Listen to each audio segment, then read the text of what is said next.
कब्र के अंदर खुदा हुआ गड्ढा, उसमें रखी हुई लाश, उसके ऊपर रखे हुए लकड़ी के तख्ते और फिर ऊपर से मिट्टी। मेरे भाइयों, इतनी तारीक रात, सूरज की रोशनी का अंधेरा, लकड़ी के तख्तों का अंधेरा, कब्र की मिट्टी का अंधेरा। इस अंधेरे में हमें और आपको सबको जाना है। बहुत आसान है कह देना मरेंगे तब देखा जाएगा। बहुत आसान है ये कह देना कि मरेंगे तब देखा जाएगा। कहते हैं कब्र का हाल मुर्दे से पूछो। मेरे भाइयों, ये एहसास हो जाए कि एक दिन हमें अल्लाह के दरबार में जवाब देना है। जन्नत भी है, जहन्नम भी, हमें जहन्नम से अपने आप को बचाना है। अगर ये एहसास हो जाए कि अज़ाब जहन्नम बड़ा सख्त है, तो कोई आदमी फिर उस अज़ाब से बचने की फिक्र क्यों नहीं करेगा।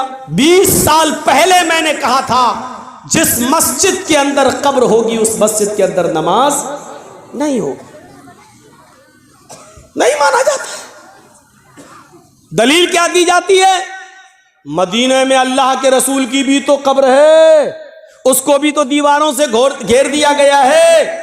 अल्लाह के रसूल की कब्र को आम लोगों की कब्र के बराबर खड़ा नहीं किया जा सकता है, क्योंकि नबियों के बारे में नबी का फरमान यह है कि पैगंबरों की और नबियों के जिस्मों को कब्र की मिट्टी नहीं खाती। लेकिन हमारे और आपके जिस्मों के बारे में नहीं है कि कब्र की मिट्टी नहीं खाती। नबियों के बारे में अल्लाह के रसूल का ये फरमान है कि नबियों को वहीं दफन किया जाता है जहां उनका इंतकाल होता है, जहां उनकी रूह निकलती है वहीं पर उनको दफन किया जाता है। नबियों के लिए मसाइल अलग हैं और आवाम के लिए मसाइल अलग हैं। लिहाजा नबी की कब्र को हम आज की कब्र पर महमूल नहीं कर सकते हैं। अल्लाह के रसूल का ही ये फरमान है कि नबियों को वहीं दफन किया जाता है जहां उनकी रूह निकले, यानी मुझे भी वहीं दफन करना जहां मेरा इंतकाल हो। नबी अकरम ने यह फरमा कर साफ कर दिया कि मेरी कब्र वहीं होगी जहां मेरा इंतकाल होगा। नबियों की कब्र को खोद कर नहीं निकाला जा सकता है, लेकिन किसी इंसान को गाड़ दिया जाए, किसी इंसान को दफन कर दिया जाए और पता चले कि यहाँ तो मस्जिद थी, मस्जिद में एक आदमी को दफन कर दिया गया, अगर 10 साल बाद 20 साल बाद भी पता चले तो फिर उस कब्र को खोदा जाएगा। अगर उसमें से कुछ हड्डियां मिलती हैं तो उनको निकाला जाएगा और उनको मुसलमानों के कब्रस्तान में मुंतकिल कर दिया जाएगा और कब्र को ज़मीन के लेवल पर करके उस पर नमाज पढ़ी जाएगी। अगर 10, 15, 20 साल के बाद अगर उसमें हड्डियां भी ना मिले, जब कब्र को खोदा जाए तो उसमें हड्डियां भी ना मिले, क्योंकि जिस्म इंसान का मिट्टी से बना हुआ और जिस्म को मिट्टी बन जाना है। अब अगर हड्डियां नहीं मिलती हैं तो उस कब्र से 1-2 तसला, 1-2 बड़ा बर्तन भरकर मिट्टी निकाली जाएगी और उसको मुसलमानों के कब्रस्तान में मुंतकिल कर दी जाएगी और इस कब्र को ज़मीन के बराबर करके उस पर नमाज पढ़ी जाएगी। लेकिन मसला है वो अपनी जगह पर कायम रहेगा। आप उसकी चाहे कितनी दीवारें खड़ी कर दें, चारों तरफ से उसको कितना भी घेर दें, लेकिन जिस कब्र मस्जिद के अंदर कब्र है उस मस्जिद के अंदर नमाज नहीं होगी, नहीं होगी, नहीं होगी। ये उसी नबी का फरमान है जिस नबी का फरमान ये है कि नबियों को वहीं दफन किया जाता है जिस जगह नबियों का इंतकाल होता है। उसी नबी का ये भी फरमान है कि अपने घरों को कब्रस्तान मत बनाओ। ये भी कहा उसी नबी ने, लानतुल्लाहि अलल यहूदी वन नसारा इत्तखज़ु कुबूर अंबियाहिमुल मसाजिद। अल्लाह की लानत हो यहूद और नसारा पर जिन्होंने अपने अपने नबियों की कब्रों को मस्जिद बना लिया है। मेरे भाइयों, कब्रों को मस्जिद नहीं बनाया जा सकता है, मस्जिद में कब्र नहीं बनाई जा सकती है। लिहाजा इस हदीस को अपनी जगह पर, ये मसले पुराने हो चुके हैं, अब लेटेस्ट मसाइल की तरफ आइए। अल्लाह के रसूल के पास एक सहाबी आए, कहा अल्लाह के नबी मेरे अंदर 4 बुराइयां पाई जाती हैं, मैं शराब भी पीता हूँ, मैं जिना भी करता हूँ, मैं चोरी भी करता हूँ और मैं झूठ भी बोलता हूँ। बताओ इन चारों में से एक छोड़ सकता हूँ, क्या छोड़ूं? जबकि बुराइयां तो चारों हैं, हराम तो चारों हैं। अल्लाह के नबी से कहता 4 नहीं 1 छोड़ सकता हूँ, बताओ क्या? अल्लाह के नबी ने कहा अच्छा काम कर, झूठ छोड़ दे। कहा अल्लाह के नबी मैं तो बड़ा अक्लमंद समझता था, आप झूठ छोड़ने को कह रहे हैं? कहा नहीं नहीं झूठ छोड़ दे। अब वो शराब पीने के लिए गया तो सोचने लगा अल्लाह अगर शराब पीऊँगा, अल्लाह के नबी ने कल पूछ लिया कि शराब पीती कि नहीं पीती और मैंने कह दिया हाँ पी थी, तब तो मेरी कोड़े मारे जाएंगे क्योंकि हम खुद कबूल कर रहे हैं। और अगर कह दिया कि नहीं तो ये झूठ होगा और मैंने वादा किया कि झूठ नहीं बोलूँगा, शराब छोड़ दी। अब जिना करने गया तो कहने लगा अल्लाह के रसूल ने अगर पूछ लिया कल जिना किया था कि नहीं और मैंने कह दिया हाँ किया था, तब तो पत्थरों से मार मार के हमें ख़त्म कर दिया जाएगा। और अगर कह दिया नहीं तो झूठ होगा और मैंने अल्लाह की कसम खा के वादा किया कि झूठ नहीं बोलूँगा, चलो जिना भी नहीं करता हूँ। अब चोरी करने गया, कहने लगा अगर अल्लाह के रसूल ने पूछ लिया कल सुबह चोरी की थी कि नहीं, मैंने कह दिया हाँ तो हाथ काटा जाएगा और अगर कह दिया नहीं तो झूठ होगा, नहीं मैं चोरी भी नहीं करूँगा। सुबह होकर अल्लाह के नबी के पास आया, कहता कि मैं तो समझता था कि आपने बड़ा वैसा फैसला, आपने तो बड़ी अक्लमंदी से कहा झूठ छोड़ दो, मान गया आप बड़े अक्लमंद हैं। आपने कहा क्यों क्या हुआ? कि चारों बुराइयां छूट गई। अल्लाह के नबी ने फरमाया मैं जानता था कि झूठ तमाम बुराइयों की जड़ है। तो हिकमत से भी काम लो। अगर किसी आदमी से सारी बुराइयां नहीं छूट रही हैं तो उसको कहो कि ये छोड़ दो यार, ये छोड़ दो। हिकमत भी जरूरी है, हिकमत भी। अल्लाह के रसूल ने दूरंदेशी से काम लिया, अक्लमंदी से काम लिया। हमें भी हर वक्त अक्लमंदी से काम लेने की जरूरत है, अक्लमंदी से काम लेने की जरूरत है। आज हमारी यही सूरत हाल हो चुकी है मेरे भाइयों कि हम अपनी परेशानियों से इतना परेशान नहीं है जितना हम दूसरे के सुख से परेशान हैं। हमारी हालत ये हो चुकी है। कुत्ता देखा है? कुत्ता देखा क्या मौलाना साहब? हमारा तो उठना बैठना ही उन्हीं में है। कुत्ते ने देखा एक छुरी पड़ी हुई है और उस छुरी पे खून लगा हुआ है बकरी का ताज़ा ताज़ा, और छुरी ऐसे ज़मीन पर खड़ी है। अब कुत्ते को तो चाटने की आदत होती है। उसने कहा इस पे बकरी का खून लगा है, खून को चाटने के लिए उसने अपनी ज़बान चलाई। जैसे ही चलाई छुरी पर उसकी ज़बान कट गई। बकरी का खून तो चाट गया लेकिन उसकी जबान कट के उसका खून उस पर लग गया। अब कुत्ता क्या समझ रहा है ना, अभी खून बाकी है। उसने फिर दोबारा जबान से चाटा, फिर दूसरी जगह से कट गई। उसने कहा अरे अभी भी बाकी है, फिर चाटा, फिर कट गई। वो उस वक्त तक चाटता रहा कि उसकी जबान कट के गिर गई और फिर वो खुद हलाक हो गया, मर गया। यही हालत हमारी है। मिसाल सख्त ज़रूर है लेकिन सच्ची मिसाल है। हम दूसरे को बर्बाद करने के लिए यही अपने आप को बर्बाद कर लेते हैं। जैसे कुत्ता बकरी के खून को चाटने के लिए अपना ही खून चाटते चाटते अपनी ज़बान काट बैठा, यही हाल हमारा है। आज जुमे के खुतबे में मैंने सुनाया था ना कि वो दो सहाबी थे, जिन लोगों ने ना सुना हो सुनो, जिनके कपड़े की दुकानें पास पास थीं। एक आदमी, एक सहाबी का कपड़ा बिक गया, दूसरा कस्टमर आया, दूसरा भी बिक गया, तीसरा कस्टमर आया, उसी दुकान पर तीसरा भी कपड़े के थान ले गया, चौथा आया, उसने चौथा भी उसी को दे दिया उसी दुकान ने।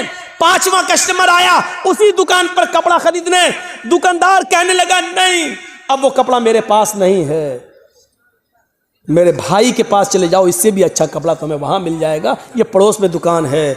उसने ये सोचकर उसको भेज दिया कि मेरे तो 4 कपड़े के थान बिक गए, मेरे घर में मेरी बीवी बच्चों का गुजर बसर चल जाएगा। मेरे भाई की तो बोनी तक नहीं हुई है उस पड़ोसी की, उसके भी बीवी है, उसके भी बच्चे हैं, उसको भी शाम को कमा कर ले जाना है और अपने बीवी बच्चों का पेट पालना है। उसने ये सोचकर अब हमारे पास कपड़ा नहीं है कह दिया ताकि मेरे भाई की भी कुछ बोनी हो जाए, उसको भी इतना कपड़ा उसका भी बिक जाए कि उसके घर में चूल्हा जल जाए। मेरे भाइयों, उसने मना कर दिया कि मेरे पास कपड़ा ख़त्म हो गया, जाओ मेरे भाई की दुकान के पास चले जाओ। मेरे भाइयों, ईमानदारी के साथ बताना, कंपटीशन के दौर में हमारी इधर चाय की दुकान, बगल में इधर चाय की दुकान, हम दूसरे की दुकान पर आने वाले कस्टमर को भी अपनी आवाज देकर बुला लेते हैं। हम ये ई रिक्शा चला रहे हैं, उधर दूसरा हमारा भाई भी चला रहा है, उसके पास आने वाली सवारी को भी हम खींच लेते हैं। कितना? 20 रुपया? नहीं, आओ हम 15 लेंगे, आओ बैठ जाओ। हम उसके भी मुंह से रोटी का लुकमा छीन रहे हैं। हमारे घरों में बरकत हो तो कहां से हो? हमारे बच्चों को बीमारियां न लगे तो कैसे न लगे? हमारे माँ बाप को बीमारियां और कैंसर जैसी बीमारियों में मुलव्वस न हो तो क्यों न हो? क्योंकि हमने रोजी रोटी के सारे नाजायज तरीके इस्तेमाल कर रखे हैं। हम तो अपने भाई की खुशी देखना ही नहीं चाहते हैं। हम अपने दुकान के होते हुए दूसरे की दुकान पे कस्टमर आता हुआ देखना ही गवारा नहीं कर सकते हैं। मेरे भाइयों, इस्लाम की तालीम ये तो नहीं थी, इस्लाम की तालीम ये तो नहीं थी। इमाम अहमद इब्न हम्बल रहमतुल्लाह अलैह के पास एक बूढ़ी औरत आती है और सुनो, आए बीड़ियों का धंधा करने वालों सुनो, आए तंबाकुओं के धंधे करने वाले सुनो, आए सूद और ब्याज के खाने वालों सुनो, आए लंबे चौड़े बैंक बैलेंस बनाने वालों सुनो, आए बैंकों की नौकरियां करने वालों सुनो। इमाम अहमद इब्न हम्बल रहमतुल्लाह अलैह के पास एक बूढ़ी औरत आती है और कहती है, इमाम मोहतरम, कहा जी एक मसला पूछने आई हूँ, मेरी माँ बहनें सुने। उस ज़माने की औरतें, और वो भी बूढ़ी औरतों में कितना तकवा हुआ करता था। कहा इमाम साहब मैं चरखा चलाती हूँ, चरखा तो जानते हैं ना, मैं चरखा चलाती हूँ। दूसरे लोग अपना सूत दे जाते हैं धागा, मैं उसको बना के फिराती हूँ और उनसे मजदूरी लेती हूँ। कभी दिन में और कभी ओवर टाइम करती हूँ तो रात में भी चलाती हूँ। मैं चिराग जलाकर मैं चरखा चलाती हूँ। जब मेरे पास तेल होता है तो मैं चिराग अपना जलाती हूँ और सूत फिराती हूँ। इमाम साहब उसकी मजदूरी मैं लेती हूँ। कहा इसमें बुराई क्या है? कहा मैं ये नहीं पूछने आई हूँ कि बुराई क्या है, मैं ये पूछने आई हूँ कि कभी कभी मेरे पास चिराग जलाने के लिए तेल नहीं होता है। अच्छा तो मैं सोने के लिए बिस्तर पर जाना चाहती हूं, लेकिन देखती हूं कि पड़ोसी के घर में चिराग जल रहा है और उसके घर के चिराग की रोशनी मेरे आंगन में आ रही है। मैं अपना चरखा लेकर उस आंगन में बैठ जाऊं और उस पड़ोसी के घर से जो चिराग जल रहा है, मैं मांगने नहीं गई उसकी रोशनी, लेकिन उसकी रोशनी ऑटोमेटिक मेरे घर में आ रही है। अगर मैं उसके चिराग की आने वाली रोशनी पे अगर सूत फिरा लूं और चरखा चला लूं और ये चलाकर मैं अपने मालिक से उसकी मजदूरी ले लूं तो ये कमाई मेरे लिए हराम तो नहीं होगी? मेरे लिए ये मजदूरी हराम तो नहीं होगी? मैंने चोरी नहीं की है, मैंने उससे चिराग में का तेल नहीं मांगा है। उसके घर में चिराग जल रहा है और उसकी रोशनी मेरे घर आ रही है, उसकी रोशनी मेरे घर आ रही है। अगर मैं उसकी रोशनी में सूत फिरा लूं और इसकी मजदूरी में ले लूं तो ये मेरे लिए हराम तो नहीं होगी? ये खाकर कहीं मैं अज़ाब कब्र की मुस्तहिक तो नहीं बनूंगी, कहीं मैं जहन्नम में तो नहीं जाऊंगी? अहमद इब्न हम्बल रहमतुल्लाह अलैह फरमाते हैं, खातून माँ तेरे सवाल ने अहमद इब्न हम्बल के इल्म को आज शर्मिंदा कर दिया। काबे के रब की कसम, तेरे इस मसले का जवाब अहमद इब्न हम्बल के पास नहीं है। कहने लगी इमाम साहब फिर आपसे बड़ा आलिम इस बस्ती में कोई है ही नहीं, फिर मैं ये किससे मसला पूछूं? उन्होंने कहा सुन मेरी माँ, जहाँ तक कयास का नतीजा है, कयास का तकाजा है, तो जहाँ तक मेरा इल्म है मैं उस इल्म की रोशनी में कयास लगाकर अंदाजे से ये कह सकता हूँ कि इसमें कोई हर्ष तो नहीं लग रहा है। क्यों? क्योंकि तू मांगने नहीं जा रही है, वो अचानक आ रही है। तेरे घर में भी दीवार नहीं है और उसके घर में भी कोई दीवार नहीं है और उसके चिराग की रोशनी आ रही है तेरे घर, तो इसमें तेरा क्या कसूर है? बज़ाहिर तो इसमें कोई बुराई नहीं लग रही है, लेकिन अगर तुम्हारा दिल आमादा नहीं है तो मेरी माँ इससे भी बच जाओ तो बेहतर है, इससे भी परहेज़ कर लो तो बेहतर है, इससे भी, क्योंकि वो है तो दूसरे ही की रोशनी, है तो दूसरे ही की रोशनी। बहरहाल अगर तुम इससे भी परहेज़ कर लो तो ये ज़्यादा बेहतर है तुम्हारे। जब वो औरत वहाँ से जाने लगी बुढ़िया, तो इमाम अहमद इब्न हम्बल ने लोगों से पता लगवाया कि ये किसकी बेटी है, इसके बाप का क्या नाम था। बताया होगा किसी ने कुछ जो मेरे जहन में नहीं रहा। अहमद इब्न हम्बल फरमाते हैं कि आज के ज़माने में ऐसी बूढ़ी औरतें मौजूद हैं, ज़रूर इसका बाप कोई आलिम कुरान होगा, आलिम हदीस होगा, क्योंकि ऐसी तरबियत अपनी औलाद के अंदर कोई बड़ा आलिम ही पैदा कर सकता है। बुढ़ापे की इस दहलीज पर पहुंचकर भी इस औरत की हालत यह है, इस बुढ़िया की हालत यह है कि पड़ोस से आने वाली रोशनी में भी, उस चिराग की रोशनी में भी चरखा चलाने के बारे में सोच रही है कि ये चरखा चलाएंगे तो ये कमाई मेरे लिए हलाल होगी या हराम। तब ऐसे लोगों की नमाजें अर्श से टकराएं और अल्लाह कबूल ना करे, ऐसा हो ही नहीं सकता है। मेरे भाइयों, इधर हम नमाज पढ़ के निकलते हैं, जो मैं सर बसजदा हुआ ज़मीं पर तो आसमां से आने लगी ये निदा, तेरा दिल तो है सनम आशना, तुझे क्या मिलेगा नमाज में। एक हमारा तक़वे का हाल ये है, एक हमारी परहेजगारी का हाल यह है कि यहां से निकले नमाज पढ़ के, मालिकी यौमिद्दीन, तू कयामत के दिन का पूरा पूरा मालिक है। इय्याका नअबुदु व इय्याका नस्तईन, तेरी ही इबादत करते हैं, तुझसे ही मदद मांगते हैं। इहदिनस सिरातल मुस्तकीम, जो सीधा रास्ता उस पे चला तमाम बुरे रास्तों से बचा ले। यहां ये दुआ मांग के हटे, सलाम अलैकुम व रहमतुल्लाह, सलाम अलैकुम व रहमतुल्लाह। जैसी सलाम फेरा और मस्जिद के बाहर निकलते ही जेब में बीड़ी रखी है निकाली और माचिस जलाई और सूरह दुखान की तिलावत शुरू, धुआं धक्कड़ शुरू। अभी 10 मिनट भी नहीं हुए ये कहते हुए कि इहदिनस सिरातल मुस्तकीम, आय अल्लाह हमको सीधे रास्ते पे चला, आय अल्लाह गंदे और गलत रास्तों से हमारी हिफाजत फरमा।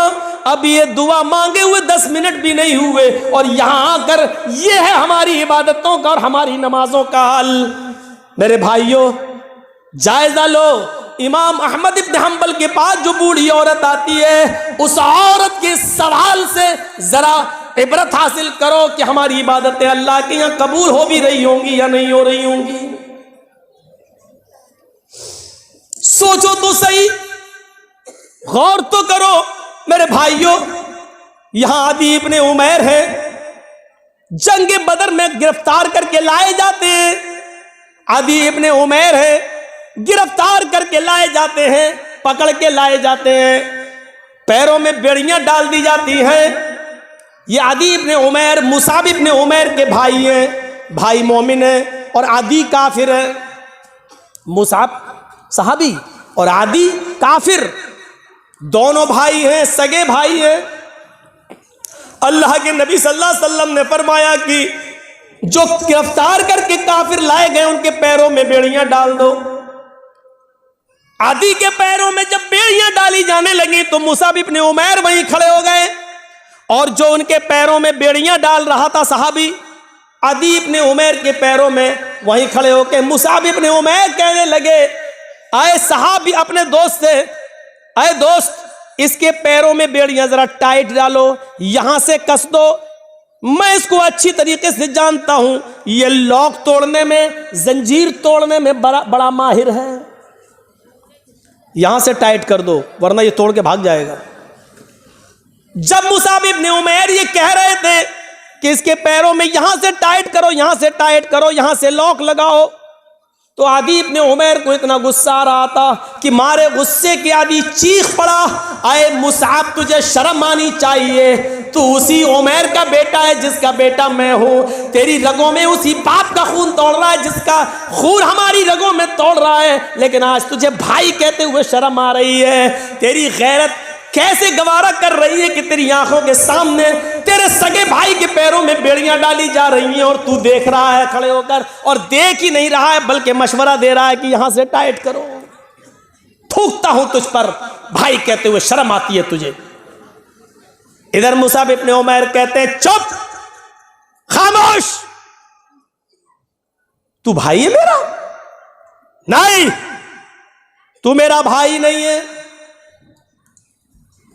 आदि कहता है, क्या उमैर तेरा बाप नहीं है? क्या मेरी मां तेरी मां नहीं है? क्या उमैर का खून तेरी रगों में नहीं दौड़ रहा है? क्या मेरी मां का दूध तेरी रगों में खून बनकर नहीं दौड़ रहा है? जवाब दिया, उमैर मेरा बाप है, ये सच है। तेरी माँ मेरी माँ, ये सच है। तूने और मैंने एक ही माँ का दूध पिया है, ये भी सच है। तेरी और मेरी रगों में एक ही बाप का खून दौड़ रहा है, ये भी सच है। लेकिन ये सच नहीं है कि तू मेरा भाई है। जानता है मेरा भाई कौन है? अदी ने कहा फिर कौन है अगर मैं तेरा भाई नहीं हूं? मेरा भाई वो है जो तेरे पैरों में बेड़ियां डाल रहा है? ये तेरा भाई है? हाँ, इसलिए कि मेरे इस भाई ने कलमा पढ़ा है, अशहदु अल्ला इलाहा इल्लल्लाह व अशहदु अन्ना मुहम्मदन अब्दुहु व रसूलुहु।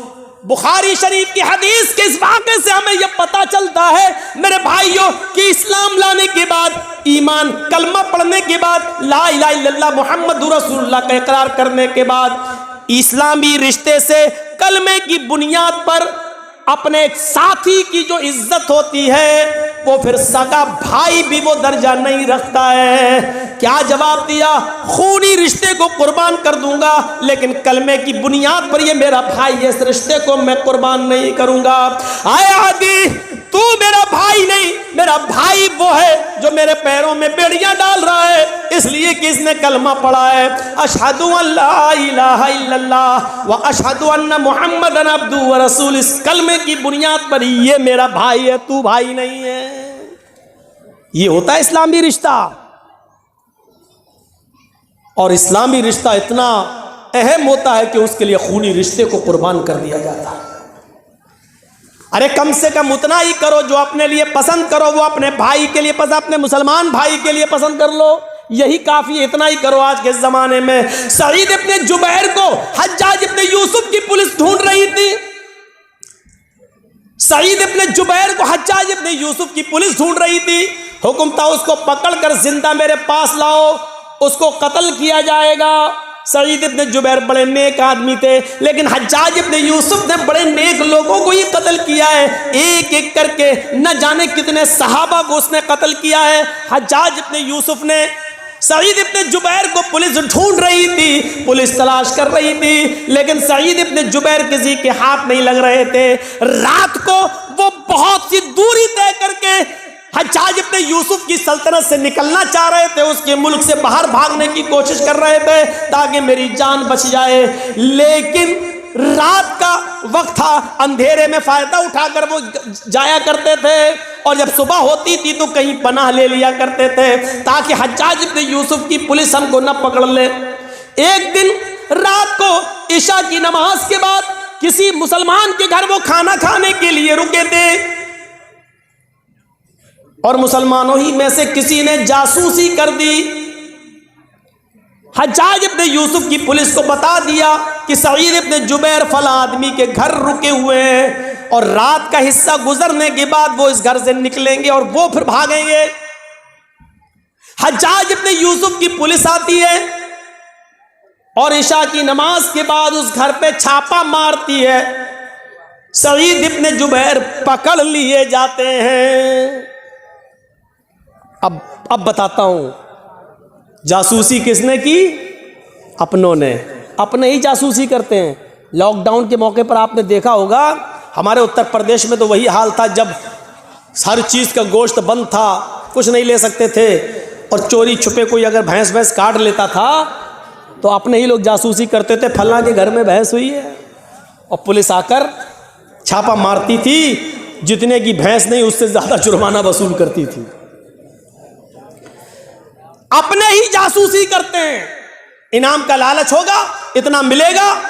सईद इब्ने जुबैर पकड़ लिए जाते हैं और सईद इब्ने जुबैर को हज्जाज इब्ने यूसुफ के पास लाया जा रहा है, लेकिन जहां पकड़े गए वहां से हज्जाज इब्ने यूसुफ इतना दूर है कि वहां तक जाने में 1 हफ्ता लग जाएगा। घोड़े पर, ऊंट पर बैठकर सफर किया जाए तो 1 हफ्ता लग जाएगा। कितना? 1 हफ्ता। लेकिन चल रहे हैं।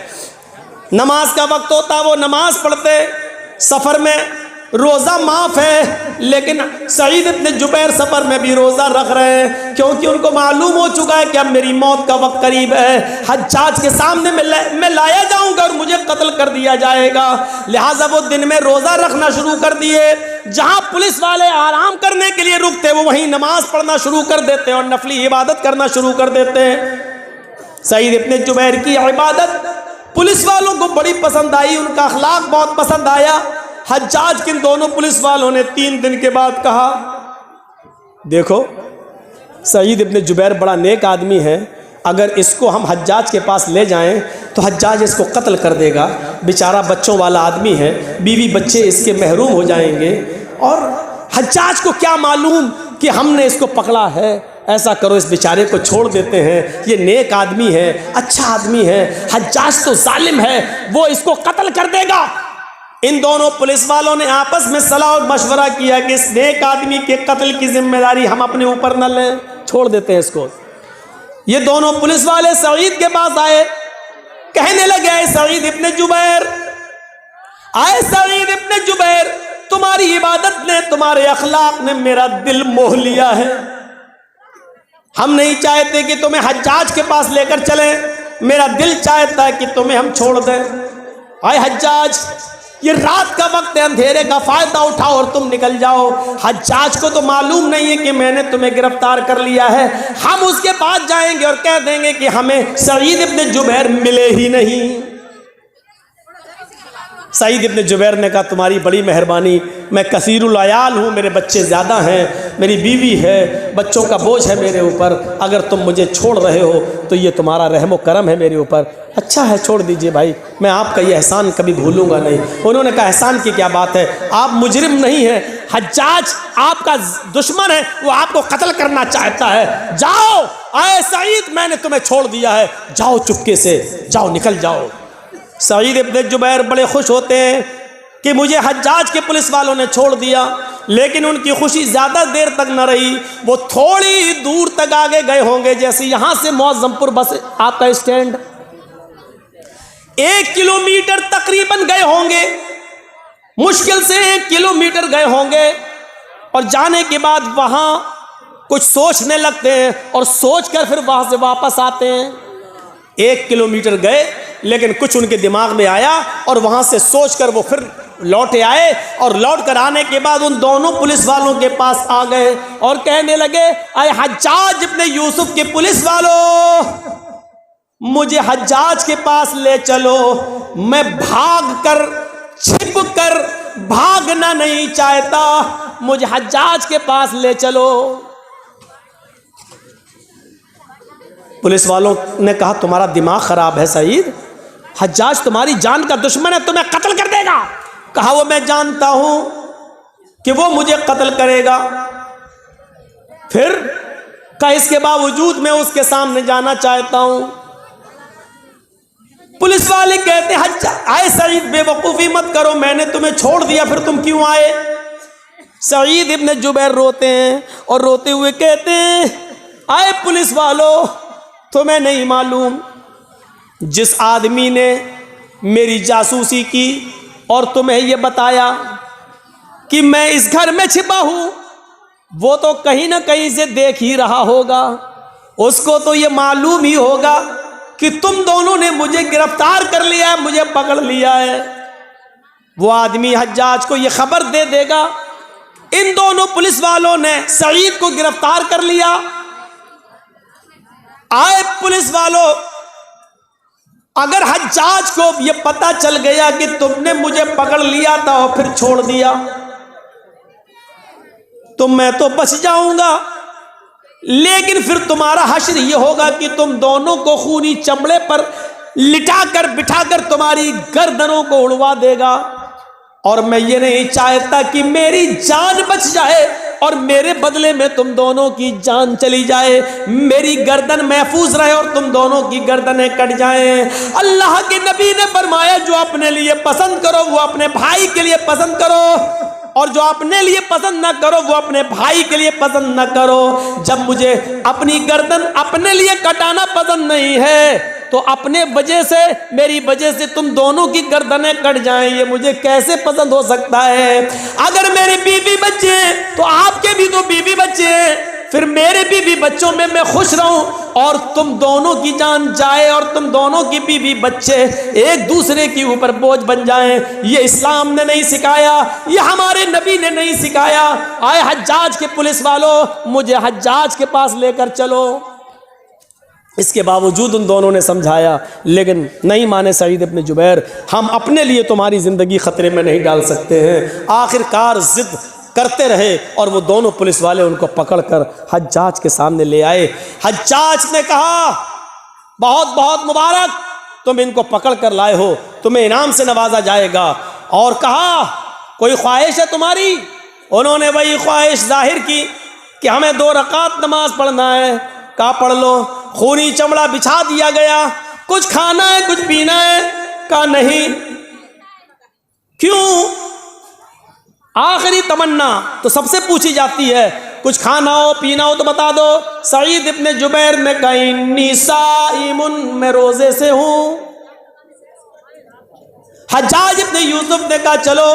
पीछे से हाथ बांध दिए गए, खूनी चमड़ा बिछा दिया गया, गर्दन नीची कर दी गई और हज्जाज के एक जल्लाद ने पूरी ताकत के साथ अपनी तलवार चलाकर सईद इब्न जुबैर को एक ही बार में उनकी गर्दन को उनके तन से जुदा कर दिया। पूरा वाक़या बताने का मेरा मकसद सिर्फ ये है कि सईद इब्न जुबैर ने अपनी गर्दन कटाना गवारा कर लिया, लेकिन अपनी वजह से उन दोनों मुसलमान पुलिस वालों की जिंदगी खतरे में नहीं डाली। ये मुसलमान होता है जो अपनी वजह से दूसरे को मुसीबत में नहीं डालता है, जो अपनी वजह से दूसरे को तकलीफ में नहीं डालता है। वो मुसलमान ही क्या जिसकी वजह से दूसरे को तकलीफ पहुंचे। और हम तो उस वक्त सबसे ज़्यादा खुश होते हैं जब हमारी वजह से हमारा पड़ोसी बेचैन हो। उस ज़माने में क्या हाल था, एक आदमी के घर में बहुत से चूहे थे जो उसको तंग करते थे। उसने लोगों से पूछा, मैं क्या करूं बताओ? किसी ने कहा, एक बिल्ली ले आओ, बिल्ली पाल लोगे, चूहों को खाती रहेगी। उसने कहा, ये तुमने सही मशवरा दिया।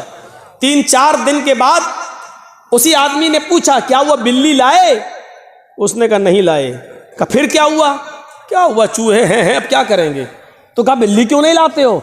कहा, मैं बिल्ली खरीदने का इरादा किया कि मैं बिल्ली लाऊं और पाल लूं, लेकिन ये सोच कर नहीं लाया कि जब मेरे घर में बिल्ली आ जाएगी तो कुछ 2-4 चूहों को खा लेगी और बहुत से चूहे तो डर के मारे मेरा घर छोड़ देंगे और भाग जाएंगे, और वो घर छोड़कर भागेंगे तो मेरे पड़ोस में घुस जाएंगे।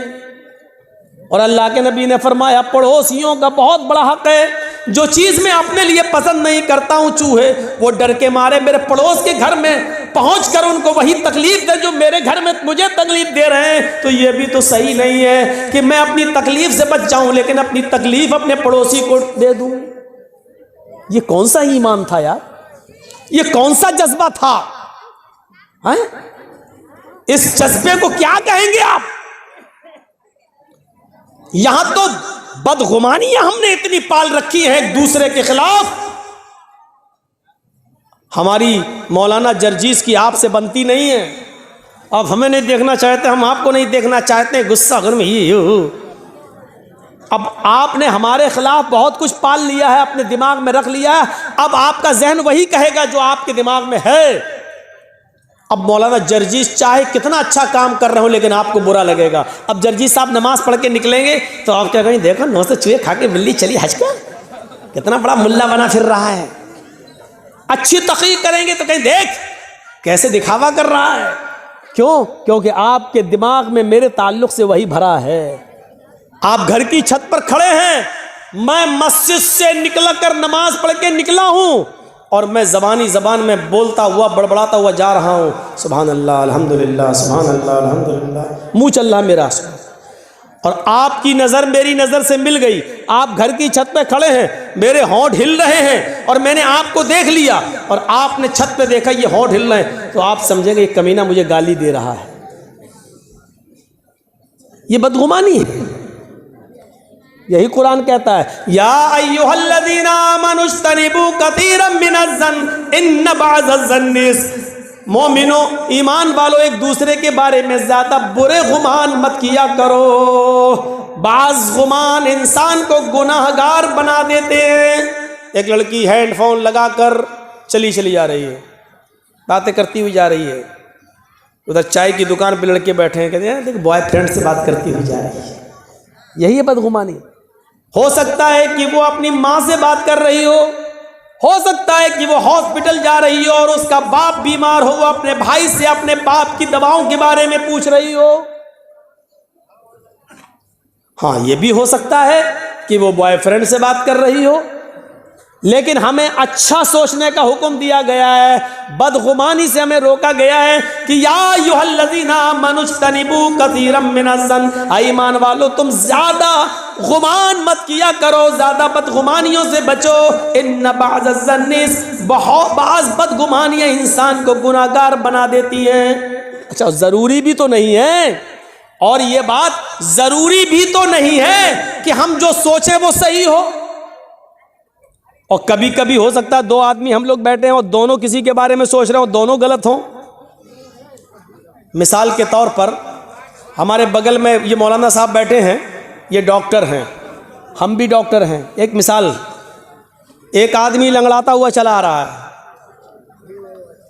जर्जीस साहब कह रहे हैं कि उसके पैर में मोच आ गई है इसलिए लंगड़ा रहा है। मैं डॉक्टर हूं, मुझे तजर्बा है कि उसके पैर में मोच आ गई है इसलिए लंगड़ा रहा है। हमारे बगल में जो मौलाना है, ये डॉक्टर है, ये कह रहे नहीं नहीं नहीं नहीं नहीं, उसके कमर में दर्द है इसलिए लंगड़ा रहा है। क्योंकि मैं भी डॉक्टर हूं, मुझे भी तजर्बा है, मेरा तजर्बा कहता है कि उसके कमर में दर्द है इसलिए लंगड़ा रहा है। जर्जीस साहब ने कहा अगर उसके पैर में मोच ना आई हो तो 1000 रुपया मैं हार जाऊंगा। मौलाना साहब कहने लगे अगर उसकी कमर में दर्द ना हो तो 1000 रुपये मैं हार जाऊंगा। चलो, 1000 रुपया दोनों मौलाना ने दिया और लियाकत साहब के पास रख दिया। लीजिए, अगर मेरी बात सही निकले तो मैं जीत जाऊंगा, इनकी बात सही निकले तो ये जीत जाएंगे। थोड़ी देर के बाद सामने लंगड़ाता हुआ आदमी सामने आ गया। जर्जी साहब ने पूछा बताओ तुम्हारे पैर में मोच है? मौलाना साहब ने पूछा कहो क्या तुम्हारे कमर में दर्द है? उस लंगड़ाते हुए चल कर आने वाले आदमी ने कहा न तो मेरे पैर में मोच है न कमर में दर्द है। जब कमर में भी दर्द नहीं है, पैर में भी मोच नहीं है, फिर तुम लंगड़ा क्यों रहे हो? उसने चप्पल दिखाई कि ये टूट गई थी इसलिए मैं लंगड़ाते हुए चल रहा था, चप्पल को बचाते हुए। लीजिए साहब, जर्जी साहब ने जो सोचा, जो गुमान किया वो भी गलत, मौलाना साहब ने जो सोचा वो भी गलत। 1000 इनको इनका दे दिया, मैंने अपना रख लिया। जरूरी नहीं कि आप किसी के बारे में जो सोच रहे हैं वो सही ही हो। इसलिए कुरान कहता है ज्यादा बदगुमानी से बचो, क्योंकि बाज़ बदगुमानियां इंसान को गुनाहगार बना देती हैं। बाज़ बदगुमानियां इंसान को गुनाहगार बना देती हैं। मेरे प्यारे साथियों, तसव्वुर करो, इमाम औज़ाई रहमतुल्लाह अलैह के बीवी के पास एक औरत मिलने आई। सुबह फजर की नमाज के बाद, सूरज निकलने के बाद उनसे एक औरत मिलने आई। किससे? इमाम औज़ाई रहमतुल्लाह अलैह की बीवी से। दरवाजा खटखटाया, इमाम औज़ाई रहमतुल्लाह अलैह फजर की नमाज के बाद, सूरज निकलने के बाद भी कुरान की तिलावत कर रहे थे, दुआ मांग रहे थे, चटाई पर बैठे थे। जब दरवाजे पर दस्तक की आवाज सुनी तो जाते हैं और दरवाजा खोलते हैं तो क्या देखते हैं, उनके गांव की एक औरत दरवाजे पर खड़ी है। उस औरत ने कहा इमाम साहब मुझे आपकी बीवी से मुलाकात करना है, मैं आपकी बीवी से मिलने आई हूं। इमाम औज़ाई रहमतुल्लाह अलैह ने कहा अंदर आओ। उन्होंने कुरान लिया और खुद बीवी के रूम में चले गए और अपनी बीवी से कहा तुमसे मोहल्ले की कोई औरत, गांव की कोई औरत मिलने आई।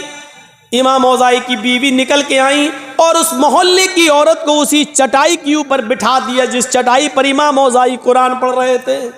वो औरत जैसी ऐसे बैठी, ऐसे, तो ये पीछे चटाई पर कुछ पानी पड़ा हुआ था, वो उससे वो भीग गई, पूरा वो तर हो गई और ऐसे झटकने लगी। शर्म नहीं आती, तुमने मुझे यहां बिठा दिया। उसकी नजर पड़ी तो इमाम औज़ाई का 3 साल का बच्चा, छोटा सा बच्चा, नंगा घूम रहा था। नई कपड़े पहने हुए थे, छोटे छोटे बच्चे कभी ऐसे होते नंगा।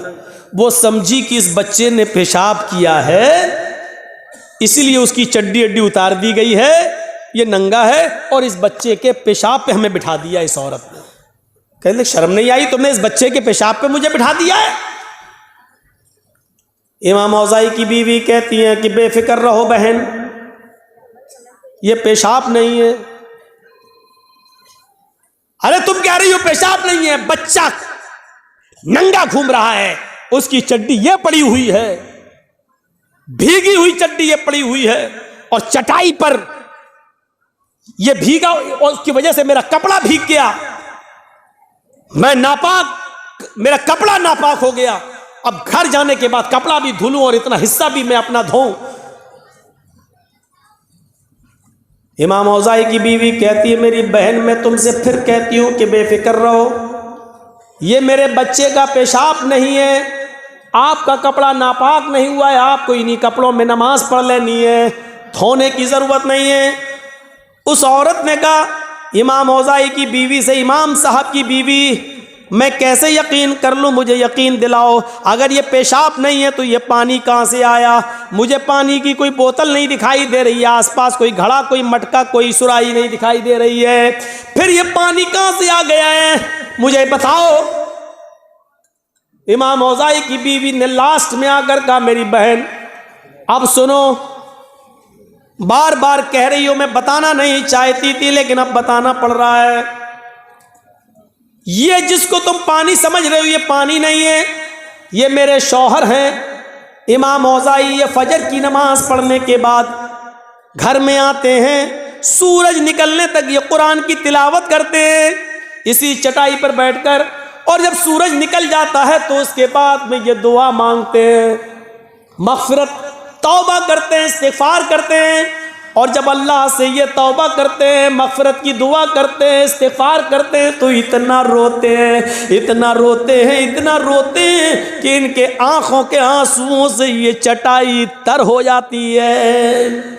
आए इस गांव की औरत, मेरी बहन, जिसको तुम पानी समझ रही हो, ये पानी नहीं है, ये मेरे शौहर इमाम औज़ाई की आंखों से गिरने वाले आंसू हैं, उन आंसुओं की वजह से ये चटाई भीग गई है, और उस चटाई पर तुम बैठ गई हो, ये आंसू हैं, पानी, पेशाब नहीं है, बेफिक्र होकर तुम नमाज पढ़ सकती हो, तुम्हारा कपड़ा नापाक नहीं हुआ। आप गौर कीजिए, लड़का नंगा है, उसका ऊपर चड्डी उसकी वहीं पड़ी हुई है। गांव की औरत ने भी यही सोचा कि ये पेशाब होगा क्योंकि बच्चा नंगा घूम रहा है, लेकिन जरूरी नहीं कि उसने जो सोचा वो सही हो। हम कभी कभी कुछ और सोचते हैं और निकलता कुछ और है, हकीकत कुछ और होती है। इसलिए इस बात को सोचने की कोशिश जरूरत है, हम किसी के बारे में ज्यादा बदगुमानी ना करें। अमीर माविया रहमत रज़ी अल्लाह ताला अन्हु की बीवी भी अपने घर में मेहमान नवाजी पसंद नहीं करती थी।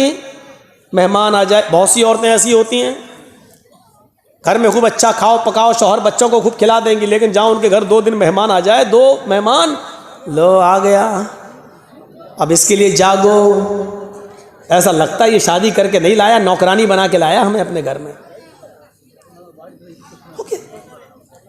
अमीर माविया के घर में एक मर्तबा एक मेहमान आया और उसने कहा कि मुझे 2-3 दिन रुकना है।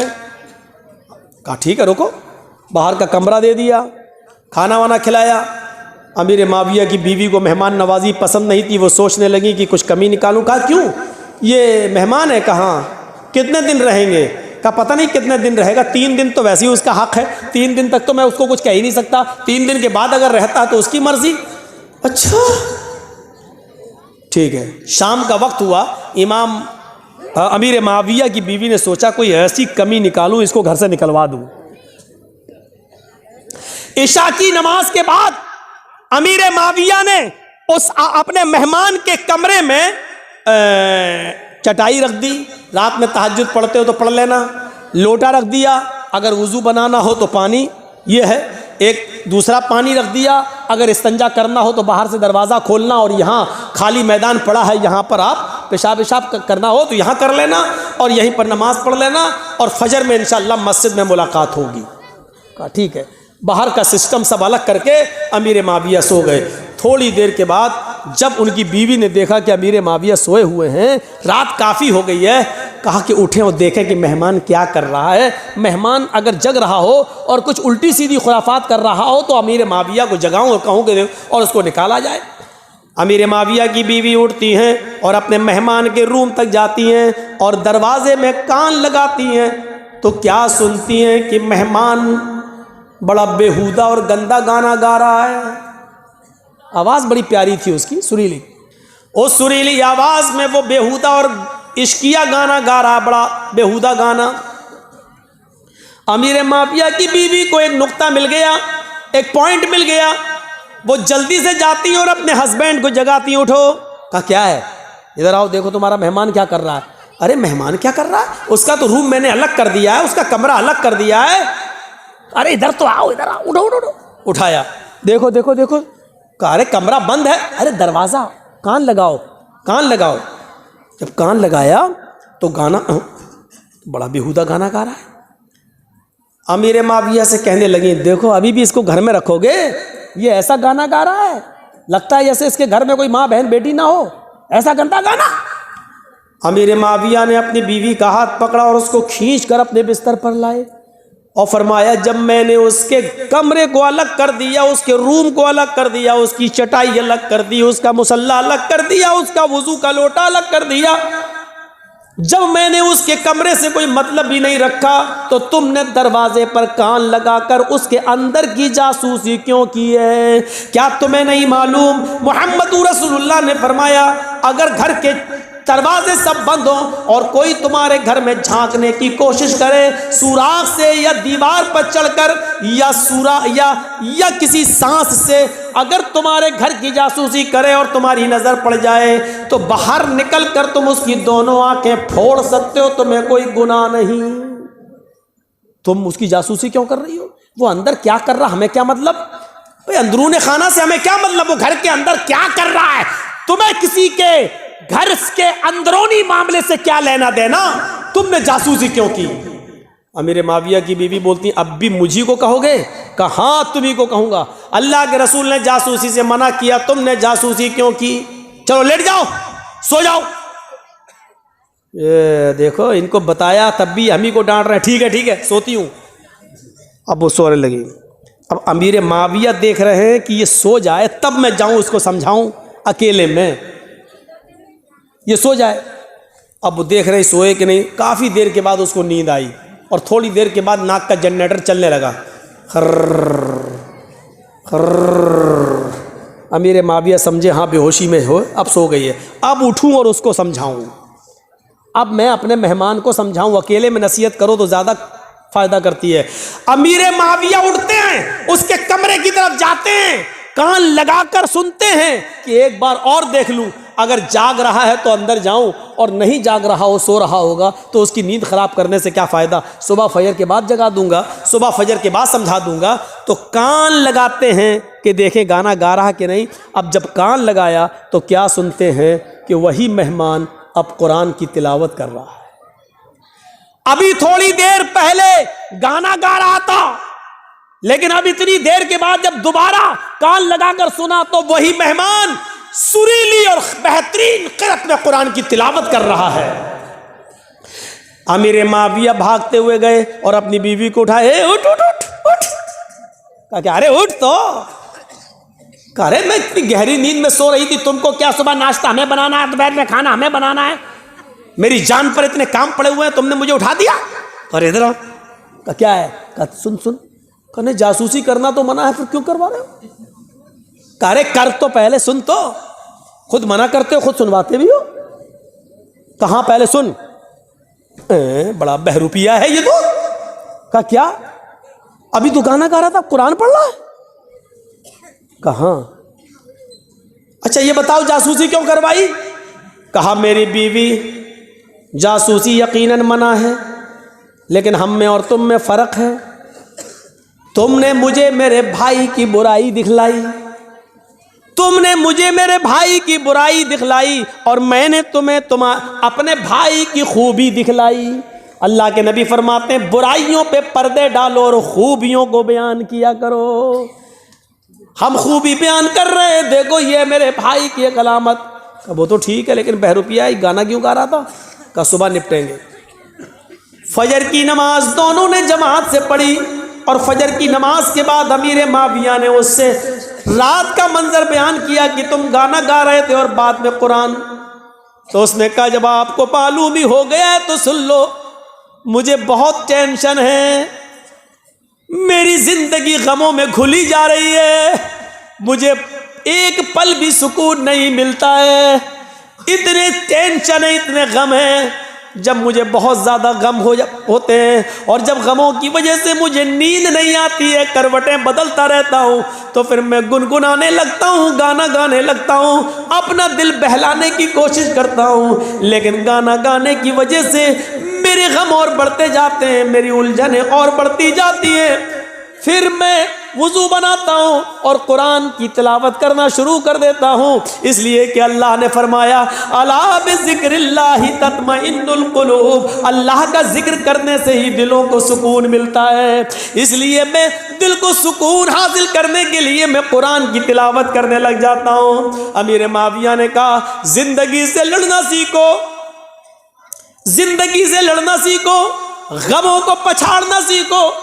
गम हर इंसान की जिंदगी में आ सकते हैं, इससे लड़ना सीखो, गमों पर सब्र करो। और जब तुम्हें गम बहुत ज़्यादा आ जाया करें और जब तुम्हें सोने न दिया करें तो तुम कुरान पढ़ लिया करो, इसलिए कि अल्लाह के ताला ने कहा है कुरान का की तिलावत ही तुम्हारे दिलों को सुकून पहुंचा सकती है, तुम्हारे दिलों को सुकून दे सकती है। जिन लोगों को टेंशन बहुत रहता है, सुन लो, जिन लोगों को बहुत ज़्यादा दिमागी उलझन रहती है, जो लोग बहुत ज़्यादा दिमागी टेंशनों के शिकार हैं, मेरी 3 बेटियां 4 बेटियां बड़ी हैं, जवान है, शादी नहीं हो रही है, मेरा बच्चा बड़ा हो गया है, शादी के लायक हो गया, फिर भी माँ बाप की बात नहीं सुनता है, फिर भी घर देर से आ रहा है, जिनको 50 किस्म के गम खाए जा रहे हैं, उनको एक दुआ सिखला कर जा रहा हूँ। ये दुआ को अपना वजीफा बना लो, ला हौला वला कुव्वता इल्ला बिल्लाह, बस इतनी सी दुआ है,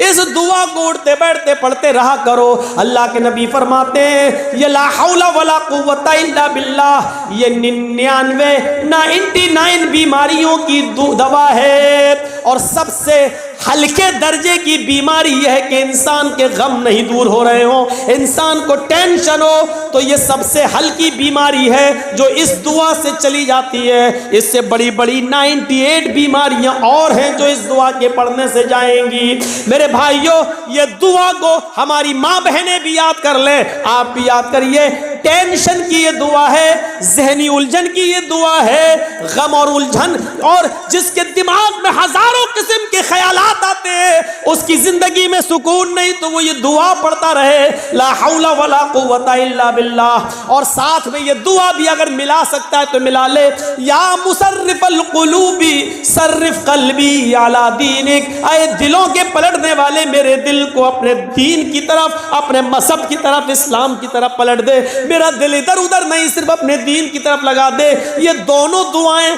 आप इसको अपना वजीफा बनाइए, दोनों नहीं पढ़ सकते तो एक दुआ ला हौला वला कुव्वता इल्ला बिल्लाह, इसको ही अपना वजीफा बना लीजिए। बेहतर है कि दोनों पढ़ें, दोनों नहीं पढ़ सकते तो कम से कम एक दुआ पढ़िए, ये जहनी उलझनों को दूर करने की एक दुआ है। तो मेरे भाइयों, अमीर माविया ने अपनी बीवी से क्या कहा, तुम्हें किसी के अंदरूनी खाने से क्या मतलब और बदगुमानी करने से क्या फायदा, नहीं तुम्हें कुछ नहीं करना है तो बदगुमानी हमें और आपको नहीं करना है। या अय्युहल्लज़ीना मनुस्तनिबू कसीरम मिनज़्ज़न इन्न बअज़-ज़न्नि, ईमान वालों तुम एक दूसरे से ज़्यादा बदगुमानी मत किया करो, इसलिए कि बहुत सी बदगुमानियाँ इंसान को गुनाहगार बना देती हैं। हम किसी के बारे में बुरा सोचेंगे तो बदगुमानी होगी, और बदगुमानी इंसान को गुनाहगार बना देती है। मेरे भाइयों, इस्लाम के अंदर दाखिल हो जाइए, एक दूसरे की हमदर्दी अपनाइए, एक दूसरे के हमदर्द बनिए,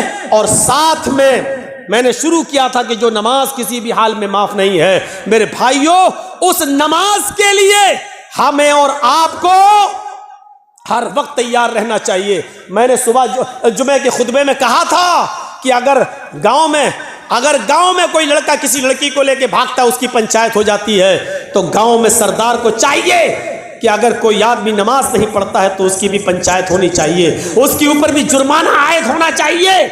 नमाज दीन का हम सुतून है, और ये जलसा भी मस्जिद की तामीर और तरक्की के लिए किया गया है। मेरे भाइयों, शायद आपको मालूम होगा मस्जिद बनाने का सवाब कितना ज्यादा है। आपको ये एक चीज की तरफ मैं इशारा कर दूं और इस बात को सुनिए, आप ताज्जुब करेंगे। मस्जिद नबवी जब बनकर तैयार हुई, मस्जिद नबवी आप जानते कैसी थी? खजूर के पत्तों की छत। अरे ये तो बहुत अच्छी है, ये जो आपने पर्दा डाला ये तो बहुत अच्छा। खजूर के पत्तों की छत, ये हवा चलती थी तो पत्ते उड़ जाते थे। अल्लाह के रसूल सजदे में, अल्लाह के नबी ने कहा अल्लाहु अकबर, नमाज पढ़ाई, रुकू में गए, हवा तेज हुई, समय अल्लाहु लिमन हमीदा का, हवा और तेज हुई। अल्लाहु अकबर कहकर सजदे में सर रखा, हवा इतनी तेज हुई कि खजूर के पत्तों की छत उड़ गई। आसमान से पानी गिरने लगे और पानी के कतरे जमीन पर गिरते जमीन से मिट्टी उठकती और मुहम्मदुर रसूलुल्लाह के चेहरे पर पड़ती। अल्लाह के नबी ने जब नमाज पढ़ाकर सलाम फेरा, सलामु अलैकुम बरहमतुल्लाह, सलामु अलैकुम बरहमतुल्लाह, और चेहरा जब सहाबा की तरफ किया, सहाबा ने उस चेहरे पर मिट्टी लगी हुई देखी, जिस चेहरे को कभी देखकर हसन इब्ने साबित ने कहा था वह अहसन मिनका लम तरा कत्तु ऐनी व अजमल मिनका लम तलिद निसाउ, दुनिया में आपसे ज्यादा हसीन बेटा पैदा ही नहीं हुआ और आपसे ज्यादा खूबसूरत बच्चा दुनिया की किसी औरत ने पैदा ही नहीं किया। और जाबिर इब्ने समुरा ने कहा था, आए चांद तू क्यों निकलता है, आए चांद तेरा चेहरा मेरे नबी के चेहरे से अच्छा नहीं है, आए चांद तेरे चेहरे को भी अगर हुस्न और खूबसूरती और रोशनी मिली है तो वो मेरे नबी के चेहरे से मिली है। ये जाबिर इब्ने समुरा ने कहा था, मेरे भाइयों उस चेहरे पर आज मिट्टी लगी हुई देखी। सहाबा ने कहा अल्लाह के रसूल, क्या इस मस्जिद के लिए हम पक्की छत न बनवा दें? आपने कहा इस छत के लिए बहुत से पैसों की, दौलत की जरूरत है। सहाबा किराम ने ताउन करना चाहा। हजरत उस्मान गनी उठे और फरमाया किसी एक से भी लेने की जरूरत नहीं है, इस मस्जिद नबवी की पूरी तामीर मेरी जिम्मेदारी है। एक आदमी हर साहबी देना चाह रहा था, लेकिन एक ही साहबी ने कहा बस जितना भी खर्चा होगा मैं लगाऊंगा। क्या आपके इलाकों में ऐसे सरदार नहीं मिलेंगे, ऐसे सरपंच नहीं मिलेंगे, ऐसे अमीर लोग नहीं मिलेंगे जो मस्जिद की एक एक चीज ले लें? दीवार हम खड़ी कर देंगे, पत्थर हम लगवा देंगे, ये हम करवा देंगे, वो हम करवा देंगे। एक एक जिम्मेदारी अगर एक एक सरदार ले ले तो आसान हो जाए। हजरत उस्मान गनी ने अकेले कर दिया। और सोचो उस मस्जिद नबवी के बनने के बाद भी अल्लाह की कसम उस मस्जिद के अंदर फिर महीने नहीं, कई 1 या 1.5 साल का अरसा ऐसा गुजर गया कि मस्जिद बनने के बाद मदीने के सहाबा के पास इतना तेल नहीं था कि इशा की नमाज के वक्त चिराग जलाया जा सके और नमाज पढ़ने वालों के लिए नमाज के वक्त चिराग जलाकर चिराग बुझा दिया जा सके। 1 साल 1.5 साल तक मस्जिद नबवी के बनने के बाद भी मेरे भाइयों इशा की और फजर की नमाज अंधेरे में पढ़ी गई, अंधेरे में पढ़ी गई।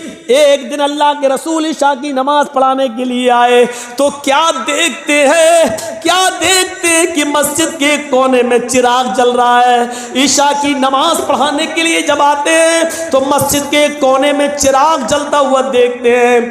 उस चिराग की रोशनी में आज इशा की नमाज के वक्त जितने सहाबा मस्जिद नबी में जमा है, आज आप उनके चेहरों को देख रहे हैं। आपने पूछा ये चिराग किसने जलाया? इस मस्जिद नबी में आज ये चिराग किसने जलाया? कौन लेके आया? एक सहाबी उठते जिनका नाम तमीमदारी है।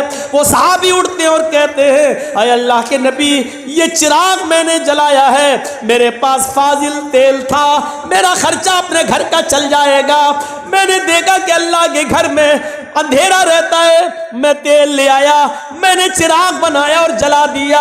आए अल्लाह के रसूल सल्लल्लाहु अलैहि वसल्लम, ये चिराग मैंने जलाया है, अगर चिराग की रोशनी में नमाज पढ़ना नाजायज हो या गलत हो तो मुझे माफ कर दीजिए, मैं ले जाऊंगा। अल्लाह के नबी ने कहा नहीं आए तमीम, नहीं, नाजायज नहीं है, बल्कि तुमने आज बहुत बड़ा काम किया है।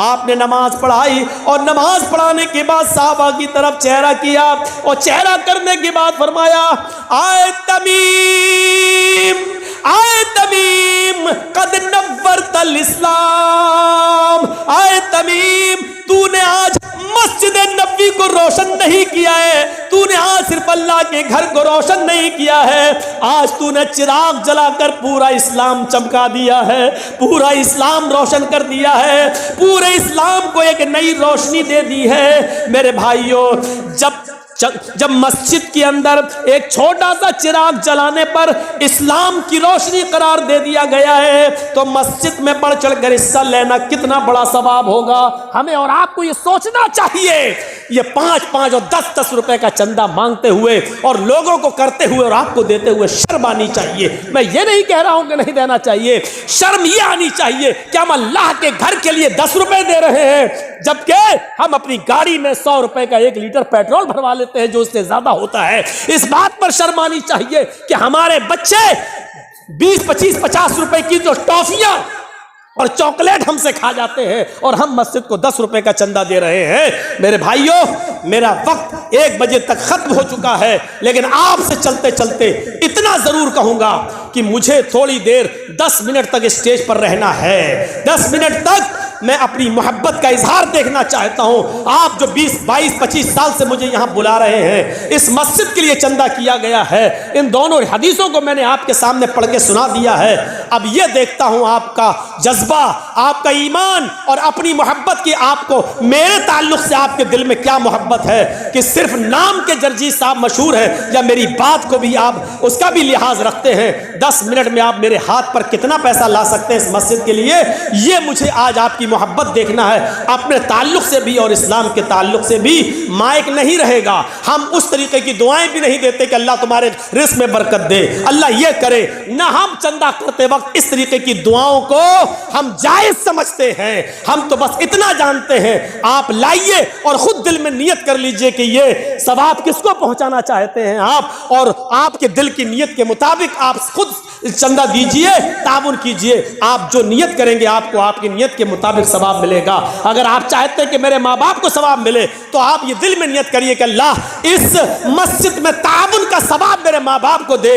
आप खुद चाहते हैं तो आप अपनी नियत करिए, पूरे घर को मिले तो पूरे घर की नियत करिए। हम अल्लाह से दुआ करते हैं कि बारे इलाह हमारे अंदर एक दूसरे की हमदर्दी पैदा फरमा दे, हमारे अंदर एक दूसरे की गमख्वारी पैदा फरमा दे, हमारे अंदर एक दूसरे की इंसान हमदर्दी पैदा फरमा दे, और अल्लाह हमें आपस में भाई भाई बना दे। एक दूसरे की तकलीफ को एक दूसरे की तकलीफ समझने की तौफीक अता फरमा। सिर्फ 10 मिनट हम आपका इंतजार करेंगे और आपका ताबुन देखेंगे। अल्लाह जब तक हमें जिंदा रखे, इस्लाम पर जिंदा रखे, और जब हमारा खात्मा हो तो ईमान पर हमारा खात्मा फरमाए। वमा अलैना इल्लल बलागुल मुबीन व आखिरु दावाना अल्हम्दुलिल्लाहि रब्बिल आलमीन। अस्सलामु अलैकुम व रहमतुल्लाहि व बरकातुहू। माँ बहनें भी इकट्ठा कर लें, वो आपस में एक चादर में ले लें और बाद में यहाँ पहुँचा दें। अस्सलामु अलैकुम व रहमतुल्लाहि।